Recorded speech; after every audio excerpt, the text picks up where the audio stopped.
You're listening to Hashtag No Filter with Zack Peter. That's me, your naturally platinum blonde pop culture connoisseur. I'm the reality TV junkie, self-improvement addict, and host with only the hottest tea spilled fresh weekly. For more hot takes, go and give me a follow at Just Plain Zack. I always keep it funny and I always keep it cute. Or if you're like me and you want to stay up to date with the latest reality tea, go and give us a follow at No Filter with Zack on the Instagram. Or you can join our private Facebook group. The link is in the description below. I hope you're sipping on some fizzy Housewives-inspired wine for yourself, packing a punch at 13% alcohol by volume, but less than a gram of sugar. It's my Housewives watching wine because it's the wine that I drink when I'm watching some Housewives. It's No Filter wine, available in 2 fun flavors, a light fizzy crisp rosé and a light fizzy crisp white wine, both available at nofilterwine.com. Must be 21 or older to order. You can order at nofilterwine.com. Be sure to sip responsibly, but hopefully you'll be getting Liddy City this weekend. Head over to nofilterwine.com. Okay, we have so much tea to break down. I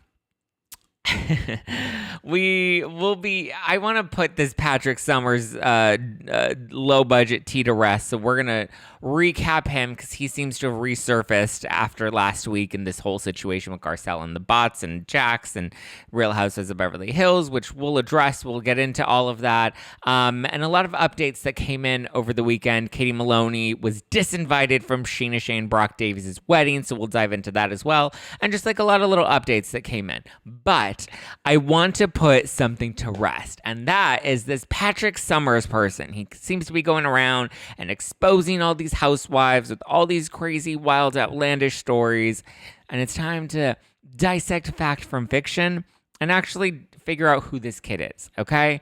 Some people reached out to me, people that grew up with him, know him, whatever, weeks ago. I've had this information that I've never revealed because it's like, why are we going to give this kid a platform? But now I'm just like, listen, let me tell you who this person actually is so you can stop paying attention to him, stop following him, stop giving him any airtime. And then people are like, because I posted an Instagram reel over the weekend, and people are like, why are you giving him more attention? All you're doing is riding his coattails. I'm like, what fucking coattails? He don't have any coattails.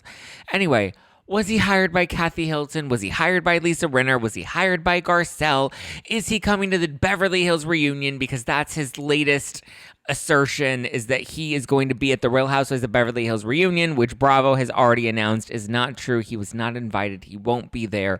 I've already on Instagram given my own prediction. I think that closer to the reunion, which tapes next week, he's going to, at the very last minute, say that Bravo decided to cut him. The production company, pulled out last minute. Lisa Rinna refused to film, or it's going to be some wild story about how he was supposed to be at the Beverly Hills reunion and he wasn't at the last minute because it was a production call. He's probably going to do like what Brandi Glanville said when Denise refused to film and Brandi couldn't do the reunion after all. I wouldn't even be surprised if we see a selfie of him, a photo that he posts to his Instagram story where he's like, look I was all ready to go, ready to tape the reunion, and at the last minute they cut me because Lisa Rinna refused to show up. She threw a tantrum backstage. I don't know, he'll have some dramatic story. But anyway, he wasn't hired by Kathy Hilton. He wasn't hired by Lisa Rinna. He was not hired by Garcelle, which was also something that he addressed on his Instagram stories. He wasn't hired by any housewives. He's a kid from Utah, okay? He literally grew up in Salt Lake City, clearly loves attention. So, as you'll remember, it all started when Lisa Rinna received an anonymous text message that was a threat to her. She thought that it came from Kathy Hilton, so she took a screenshot, posted it on her Instagram story. People began flooding. She didn't realize, or I don't know if she did realize or didn't realize, but regardless, the phone number was in the screenshot. People then decided to blow up the phone number. We then found out this phone number belonged to this kid. He says his name is Patrick Summers. I believe if you actually look up the phone number, it's registered to like a guy named George. I don't know. I know in the past when you look up people's phone numbers, sometimes it doesn't always have the most up-to-date information. I think I looked up my own phone number a couple years ago and it was registered to somebody else's name. I think it was registered under like a business name that was not my name. So maybe this is his number. Maybe his name really is Patrick. Who knows? Anyway, this kid saw a way in. He wrote on it. He then posted Lisa Rinna's phone number.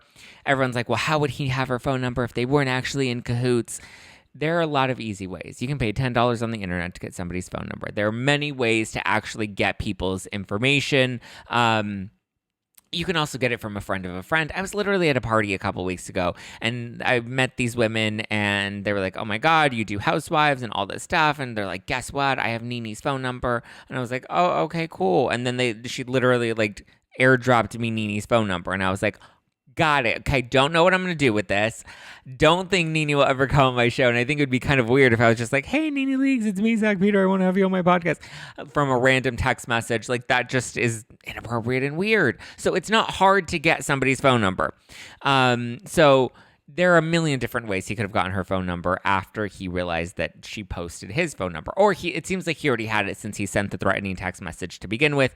My theory is that I think he somehow got the phone number the same way I probably got like Nini Leaks' phone number. And if I wanted to like prank Nini and do the same thing with her, like I think he did it just to get a rise out of Rinna. I didn't think he realized she was going to post it on her Instagram story. And then when she did and people became aware of who he was, he just rode with it. He was then DMing with this account on Instagram, Your Moms Are Watching, and that's the name of that's the handle, Your Moms Are Watching. And so he was DMing with them and he seemingly alluded to the fact that Kathy Hilton was the one that hired him, or someone from Kathy's camp is the one that hired him. And Your Moms Are Watching started posting about that. They gave him a lot of attention at the beginning, and I was like, guys, like, let the mouse go. Stop giving him attention. Like, that's why we're still talking about him all to this day. To be fair, it wasn't just Your Moms Are Watching.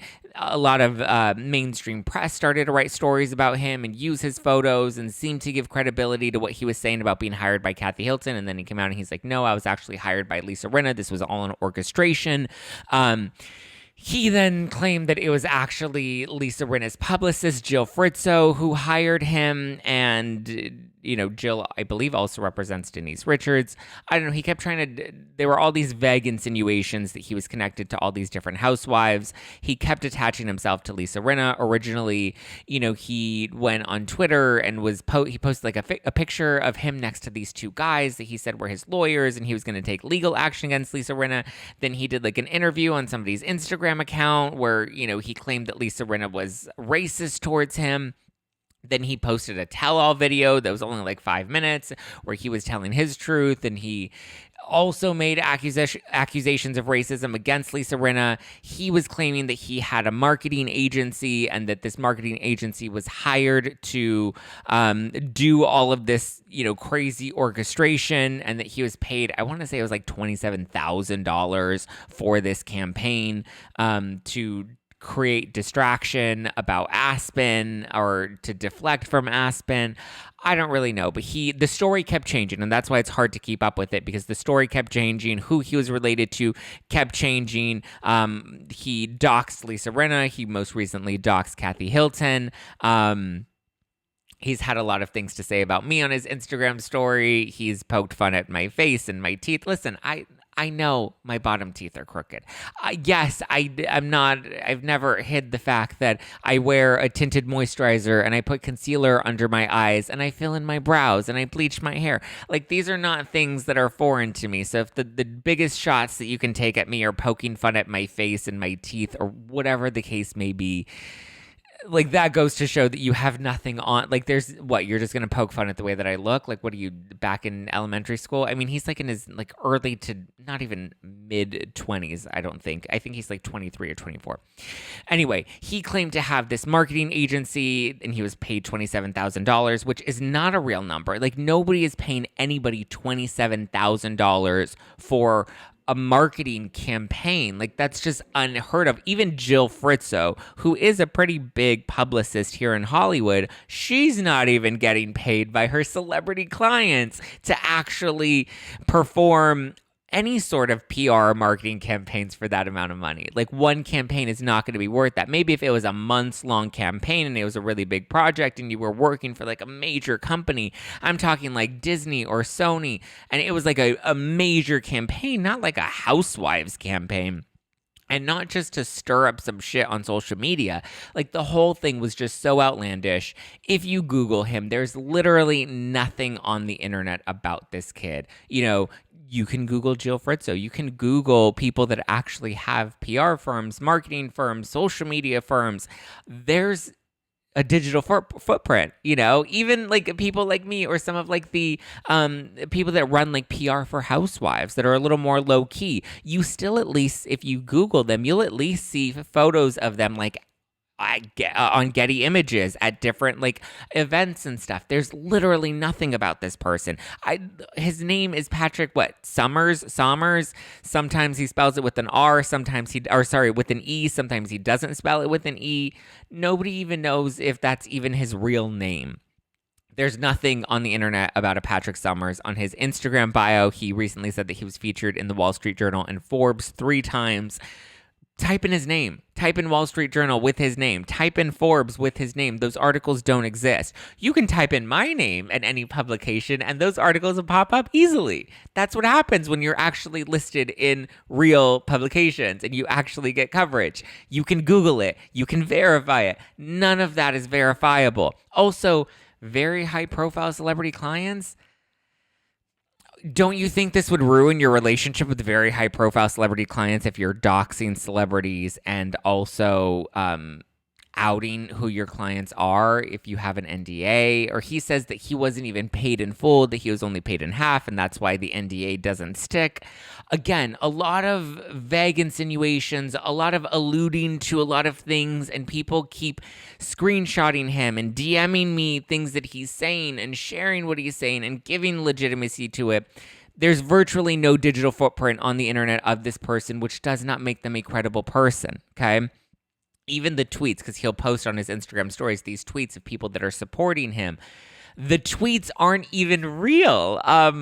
It's so wild to me. Like, look, here's a perfect example. He posted over the weekend from this account, Kelsey, and the Instagram handle from his Instagram story. You can see the handle is at KELCAL. And then if you actually go on Twitter and type in that Instagram handle at KELCAL, that's registered to somebody named Callie Calamus, who joined Twitter in 2019 and has 0 followers, isn't following anybody, and hasn't tweeted since 2009.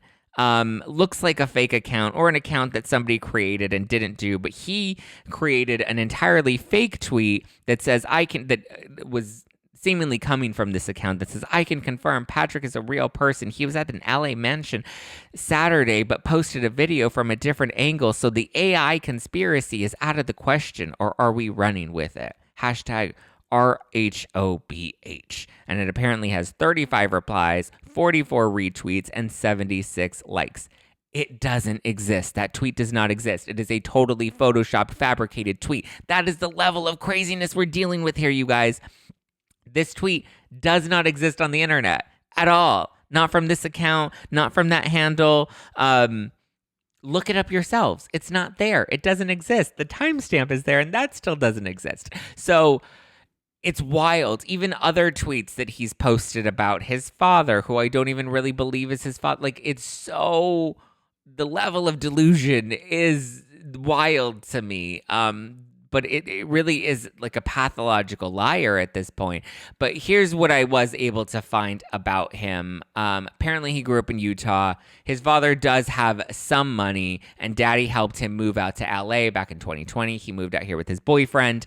I don't believe the boyfriend is still here. So listen, if the boyfriend did move with him from Salt Lake City to LA, I mean, that's some, Ronald Richards' ex-wife type of shit right there.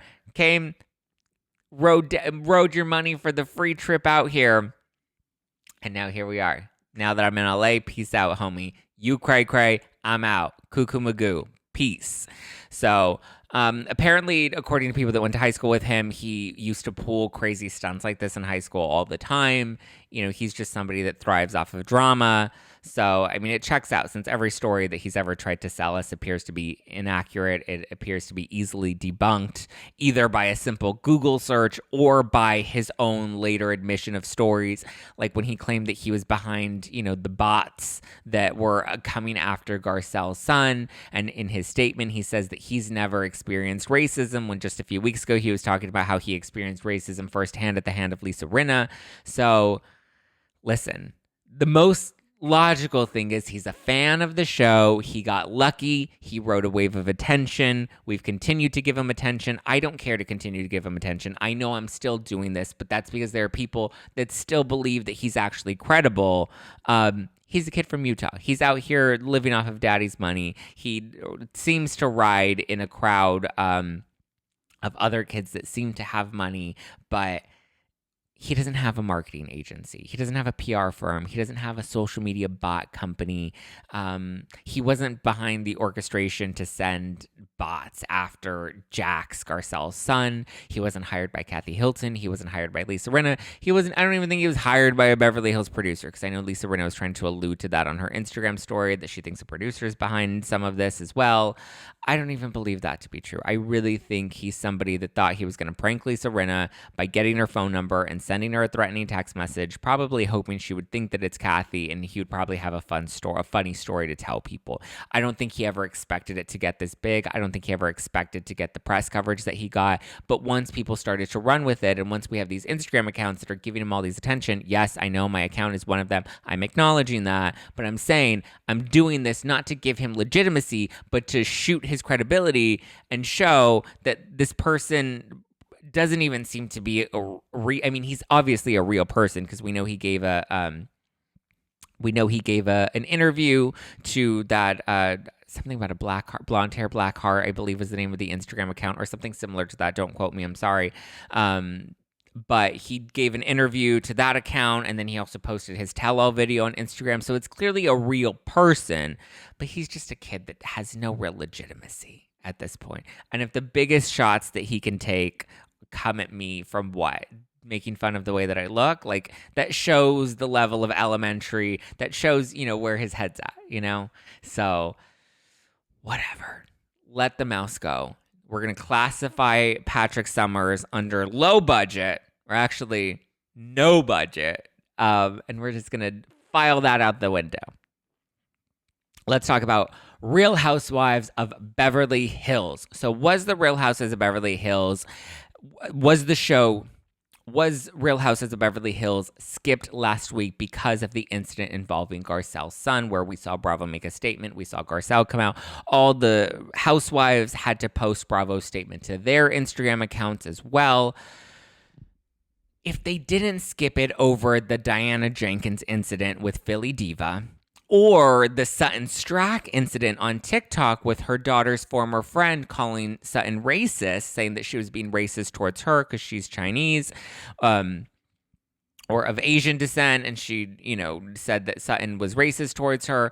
If Beverly Hills wasn't skipped for either of those two incidents, then they're not going to skip it over some fan theory about some bots. So let's actually get into the whole bots thing, okay? Because everybody seems to think that that's a really legitimate theory, and I've found zero evidence of that actually being true. So let's talk about the bots, because Garcelle has not referred to them as bots at all. Bravo did not refer to them as bots either.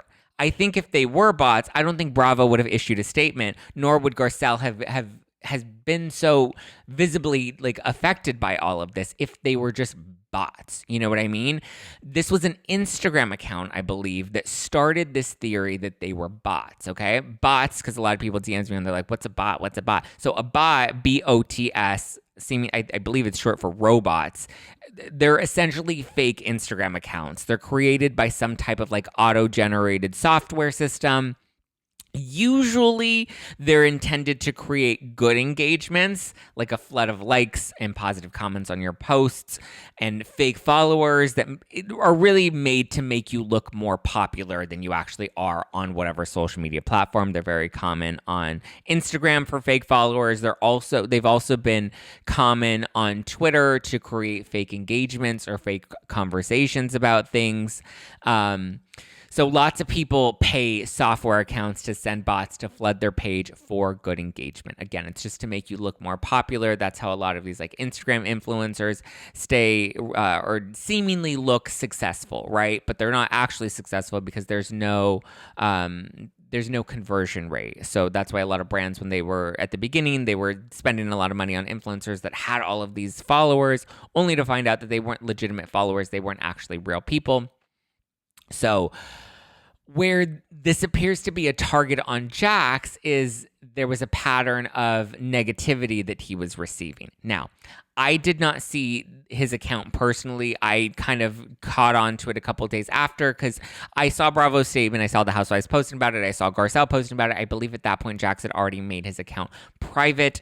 But I do believe how this started is there was a large Instagram account that posted on their account about comments that Jax was getting that were seemingly bots. Now, I did not see these, nor have I seen any actual legitimate screenshots of these actual bots on Jax's page, other than that original post that came from that Instagram account. I believe it has since been deleted because the people that claimed to have seen it weren't able to find it when I asked them if they remember what page had posted it or anything. So again, Garcelle and Bravo never used the word or the term bots. I don't think there would have been an actual statement released if that were the case. And even in Jax's own statement himself, he referred to them as middle-aged women that were sending him messages. So I read that as there are these crazy Karen moms that watch Housewives that get super obsessed and fixated on this, and they want to fight for their housewife and whatever. And they were DMing him because he said that they were sending messages about his family,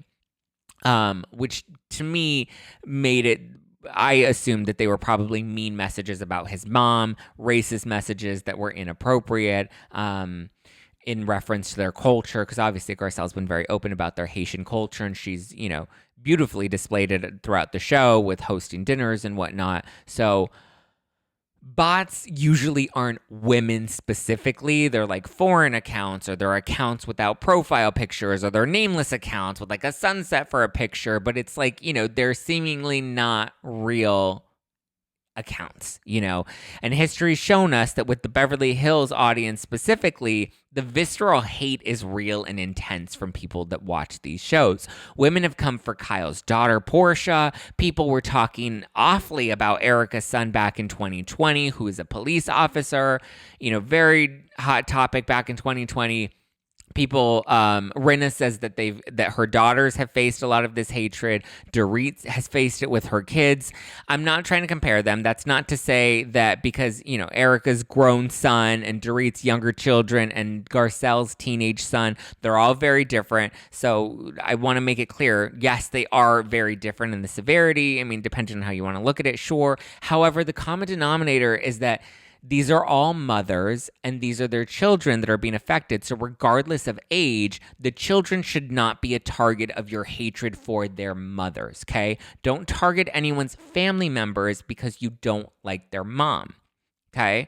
That said, my heart does go out to Garcelle, and it does go out to Jax because I believe that he was the most recent victim of cyberbullying and not necessarily a target of a strategic bot attack.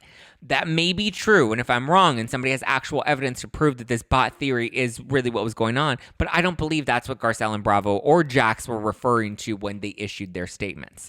So the whole bot theory, it really only blew up, one, because you had the original Instagram account that was sharing this theory, and two, because Patrick then inserted himself into Patrick Summers, the cuckoo bird, Cuckoo Magoo on Instagram, he inserted himself into this conversation claiming that he was hired to send bots after Jax. And he was also the one that was claiming that the messages were racist. I don't remember if Jax necessarily said racism or just negativity against his family. I don't remember if he specifically used the term racist or if Garcelle did, or I don't believe Bravo did either. I believe they just referred to them as negative comments that he was receiving about his family, which I took as negative comments people were sending him about his mom.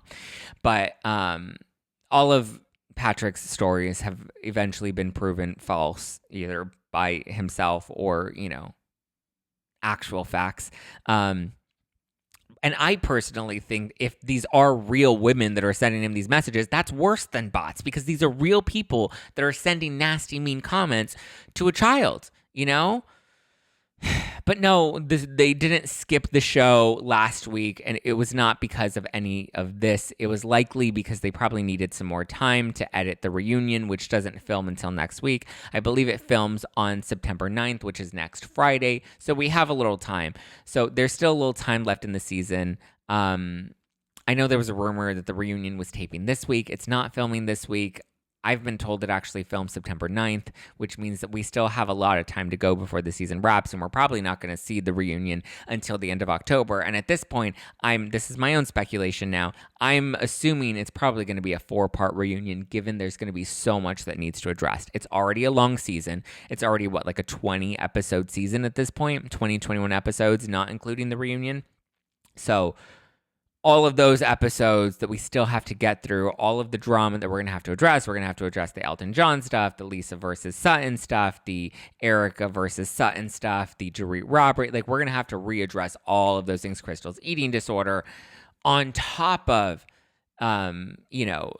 Garcelle's son, or the women receiving hatred for the hatred being directed at their kids, on top of Lisa Rinna's social media posts, on top of Diana versus Philly Diva. I'm pretty sure all those things are going to be brought up because a lot of the women are clapping back at each other on social media and saying they can't wait for the reunion. So I'm anticipating this is probably going to be a 4-part reunion.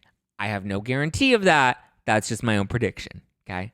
But I do know from what I've been told it films September 9th.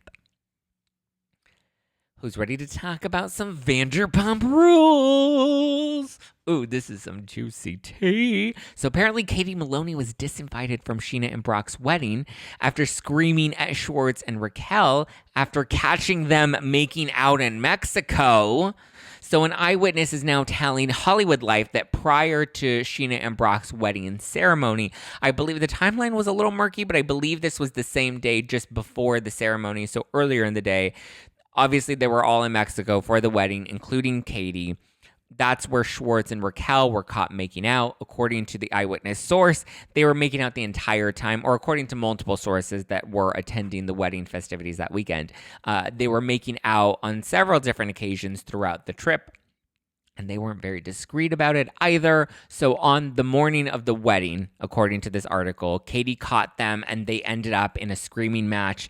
And then Katie, who ended up being a no-show at the ceremony and the after party, Brock ended up coming out and commenting on an Instagram post that published a story about Tom and Raquel making out.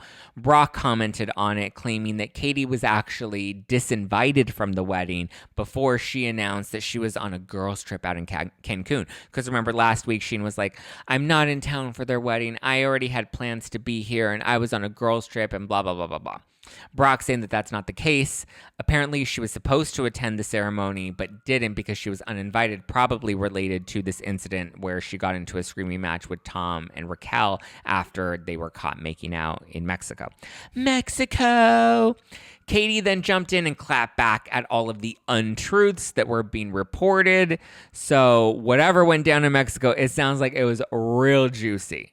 So Schwartz and Raquel seem to be getting it hot and heavy. What do you guys think? Are Raquel and Schwartz really a rebound fling? Should they be allowed to make out so publicly, or is it disrespectful to their exes, considering their exes are still in the same friend group? Obviously, DJ James Kennedy was there, and he was doing his little DJ at the after party, and I believe he put together the mix of Somewhere Over the Rainbow, which is the song that Scheana walked down the aisle to. So James was there, Katie was there. They seem to be, very much around the group.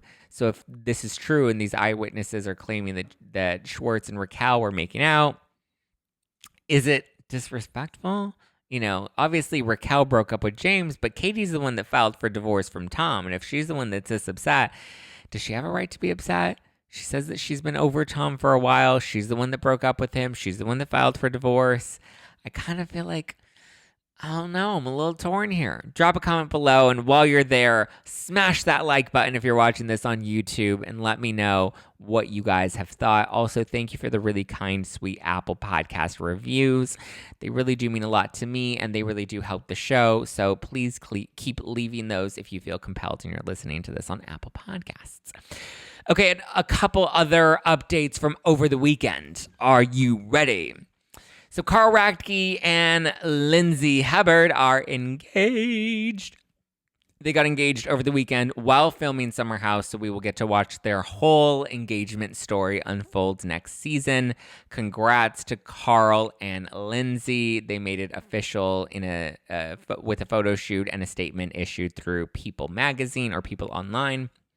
So congrats to Carl and Lindsay. I actually think they're a great couple. I think they balance each other out. I know a lot of people were shading Lindsay and been like, well, Carl knows what he's getting into. Yeah, because he's been friends with her for a really long time. So I think he knows her a little better than we know her based off of what we see of her on a reality show on Bravo. So I'm actually happy for these two. I like them both. They've both been on No Filter before. Carl's been on the show several times. Lindsay was on just a few months ago. So I think this is great. You know, at the time, I remember asking her if she thought Carl was endgame, and she's like, yeah, Carl's absolutely endgame. And it seems like they're going all the way. So congrats to them. Carl's hot. Yum, yum. I hear he's a little, well, actually, I don't know. I heard he wasn't as swinging downstairs. But listen, he's hot. You don't need it. I'd actually prefer them on the smaller side. So over the weekend, I attended a fun launch party for this new soju brand, which is actually called soju, but it's spelled Xoju. And so soju, it's a Korean spirit that is distilled from apples. I guess it's similar to like a vodka or a gin, but it's a little more like distinguished in flavor.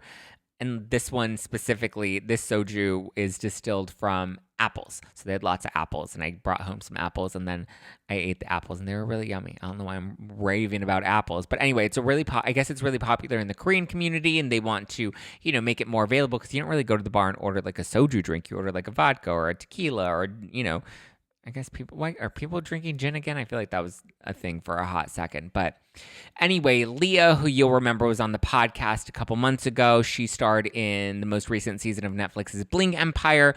She was on the show with Kevin, who was also on Bling Empire. She's one of the founders of this new soju brand. So she invited me to the party. It was a lot of fun.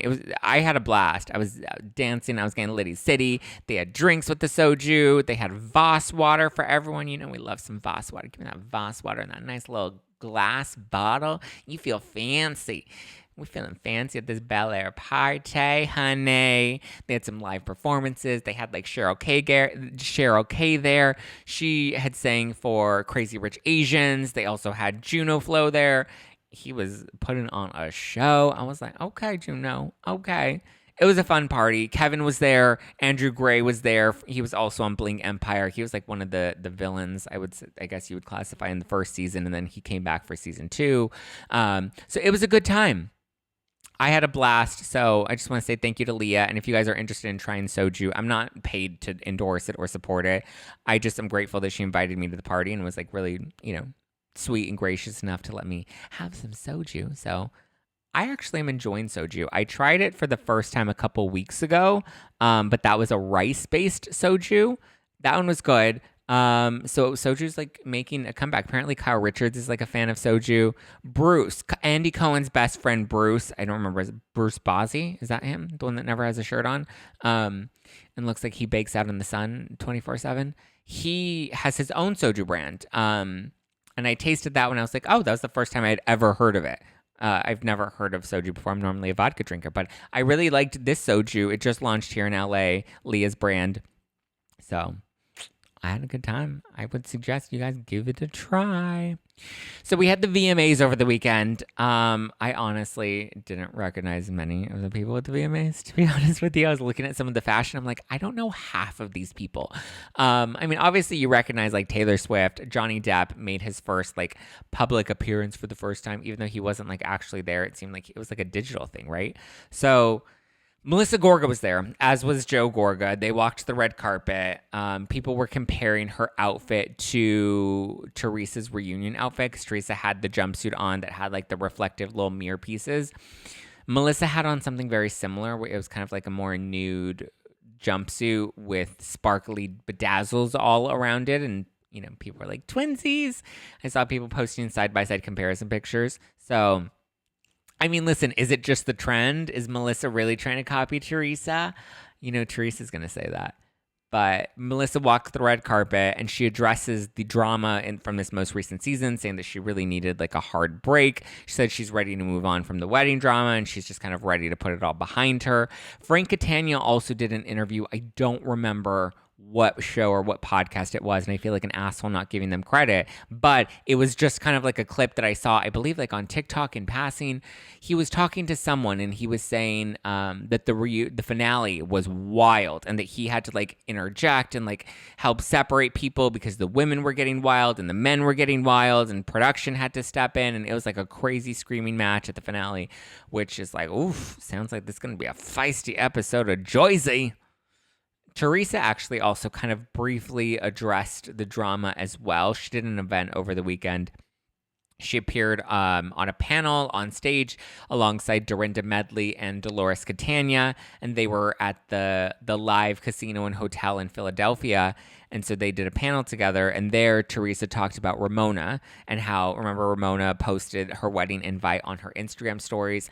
And so Teresa was like, oh my God, Ramona. And so the people in the audience were asking questions about it. And she said that she was like, she had to call Dorinda to get Ramona's phone number because she couldn't find Ramona's phone number. And she's like, Ramona, you need to take it down now. Like, you're on TV, I'm on TV. My fiance has crazy exes. Like, we can't have them showing up at the reunion, or sorry, at the wedding. And so she had to resend out wedding invites, and she had to hire extra security. So it ended up being quite expensive for Teresa. And she said, but Ramona was still invited. She said Ramona is the one that RSVP'd that she couldn't attend after all, which is interesting. So it's unclear if Ramona was never planning on attending or she got embarrassed after everybody freaked out about posting the wedding invitations. But it seems like she's kind of trying to keep a more low profile away from anything Housewives related. I know there are rumors going around that Ramona is not invited back to Legacy. I don't know if those rumors are actually true, but I've heard them for quite some time from a couple of different, I guess no real credible sources, but I wouldn't be surprised if they didn't invite Ramona back for Legacy. But it's just weird, right? Because we have this like these double standards, whereas I think Dorinda has been very dark and problematic and has said stuff. I think Luann has had moments where she's, maybe not been her best self. I think last season was also kind of reflective of that. So is it really just because people are louder about Ramona? Because at one point Ramona was praised for her behavior and her behavior was encouraged. And I think the network definitely encouraged her and her crazy antics by rewarding her. So I don't know. I think there are a lot of double standards for sure. I think if you're going to do a show about Real Housewives legacy, I think Ramona is part of that legacy because she's the only cast member that was a full-time cast member of every single season. And listen, when you think of New York, you think of Ramona, right? I think Ramona is probably, aside from Bethany, probably the most noticeable and recognizable housewife of New York, again, outside of Bethany, to a mainstream audience. Maybe not to us. I think the fans really like Sonia, or maybe some of them have like a niche for Luann or Dorinda or whatever the case may be. But I think Ramona is probably one of the more recognizable ones because she was one of the main ones since day one. So I don't really think there is legacy without Ramona. I know people aren't going to like that answer, but I don't really care if you like it or don't like it at this point. Go join Patrick Summers and make fun of my teeth. I really don't give a fuck at this point. But she wasn't at Teresa's wedding, and there's a good chance she might not be in Legacy. I believe the Real Housewives of New York reboot has already been cast. I know there was one woman who was like a Jewish matchmaker / like fashion influencer on Instagram. She's married to a plastic surgeon. She was recently announced. I don't remember her name. And again, I'm going kind of off script and just based off of memory from a few weeks ago, but I did post about it on Instagram stories. She was announced as one of the most recent women that has been added to the list of cast members. There was also another woman that came out and did an Instagram story. I believe she was like a motivational speaker or something. She came out and she was like, I was in casting. I made it to the final round of casting. At the end, they ended up chopping me off, and I'm not going to be doing the show after all. But she kind of talked a little bit about her story. So it does appear that the new Real Housewives of New York show has been fully cast, and I assume production will begin probably in September, if not maybe September, October. I really like Real Housewives of New York in the fall and the winter. I just kind of like New York around that time versus in the summer, because in the summer you kind of just go to like the Hamptons and stuff, but I kind of like seeing the women in New York. I know I've said I'm not really interested in this new reboot. I'm still not really that interested in it. I will probably still give it a shot just to give it a try. That doesn't mean I'll actually cover it on the show, but I'll give it a shot. But if there are other shows that you do really want me to recap on the podcast or other reality stars, I'm happy to branch out. I really only stick to Beverly Hills because I personally enjoy the show. The fandom is so intense that it's like less enjoyable to talk about it because I actually like all of these women. Garcelle, Sutton, Erica, Lisa, Kyle, Dorit, Crystal, Kathy. I think Kathy's enjoyable. I actually really enjoy and like all of these women, and I enjoy watching all of them. What I don't like are the fucking fans on Twitter and on Instagram. Some of you guys are vile, nasty people. I'm just like, yo, it's okay.